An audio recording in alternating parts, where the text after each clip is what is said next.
దేవుని నామమునకు స్తోత్రం కలుగునుగాక. సోదరులారా గమనించండి. మన ప్రపంచంలో మనకు తెలిసి కొన్ని క్యాలెండర్స్ ఉన్నాయి. అవన్నీ కూడా కొంతమంది గొప్పవారి నుంచి మొదలుపెట్టడం జరిగింది. ఉదాహరణ మన దేశంలో తీసుకుంటే శాలివాహన శకం అనేది 78 ఏడీ నుంచి మొదలు చేయబడ్డది. అలానే విక్రమ్ ఎరా అనేది 57 బీసీ నుంచి మొదలు చేయబడ్డది. కౌంటింగ్ మొదలుపెట్టబడ్డది. ఇక మనందరికీ తెలిసిన, ఇప్పుడు ఫాలో అవుతున్న, ప్రపంచవ్యాప్తంగా అనేక దేశాలు ఫాలో అవుతున్న గ్రెగోరిని క్యాలెండర్ యేసు ప్రభువు నుంచి కౌంట్ చేయడం మొదలుపెట్టారు. కాబట్టి యేసుక్రీస్తు శక పురుషుడు అని మరే తార్కాణము, మరే నిదర్శనము అవసరము లేదు. ఇక్కడ ఇశ్రాయేలీల చరిత్ర గమనించినప్పుడు మరి సొలొమోను రాజు మందిరాన్ని కట్టించడం మొదలుపెడతాడు. అది ఎప్పుడు మొదలుపెట్టాడు అంటే ఏ విధంగా కౌంట్ చేస్తారు?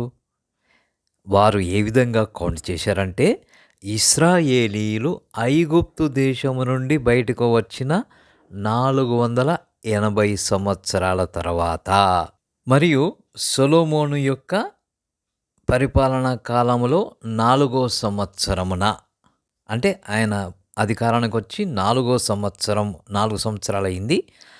అప్పుడు ఈ యొక్క మందిరాన్ని కట్టడం మొదలుపెట్టారు. సో ఏ విధంగా వారు బేస్ తీసుకుంటున్నారు అంటే, ఇశ్రాయేలీలు ఐగుప్తులో నుంచి బయటకు వచ్చిన 480 సంవత్సరాల తర్వాత, ఈ యొక్క సొలొమోను యొక్క 4వ సంవత్సరములో, ఆయన పరిపాలనా కాలములోని 4వ సంవత్సరములో ఈ మందిరము యొక్క పునాది వేయబడ్డది. మందిర పని ప్రారంభించబడింది. సో ఈ విధంగా కాలాన్ని గణిస్తూ ఉంటారు, లెక్కిస్తూ ఉంటారు.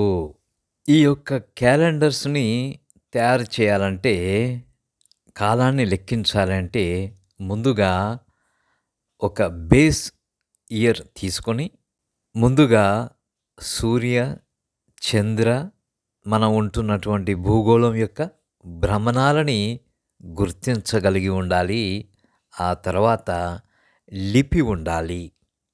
లిపి లేకపోతే క్యాలెండర్ని ఎలా తయారు చేస్తారు? సో ఆధునిక కాలంలో ఈ క్యాలెండర్స్ అన్నీ పుట్టుకొచ్చాయి. అలా పుట్టుకొచ్చిన క్యాలెండర్స్ రాజుల పేరు మీద, చక్రవర్తుల పేరు మీద, లేదంటే గొప్ప వ్యక్తుల పేరు మీద మొదలయ్యాయి. మన దేశంలోనైతే శాలివాహన శకం, విక్రమ శకం, మరి ప్రపంచవ్యాప్తంగా క్రీస్తు శకం.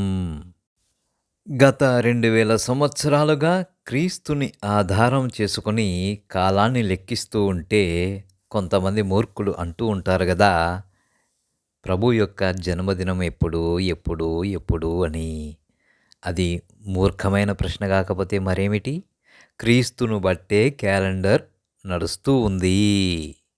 నా డేట్ ఆఫ్ బర్త్ అయినా, నీ డేట్ ఆఫ్ బర్త్ అయినా, క్రీస్తు ప్రభువు పుట్టినప్పటి నుంచి లెక్క పెడుతున్నటువంటి ఆ కాలంతో, ఆ కాలంలో చెప్పవలసే ఉంటుంది.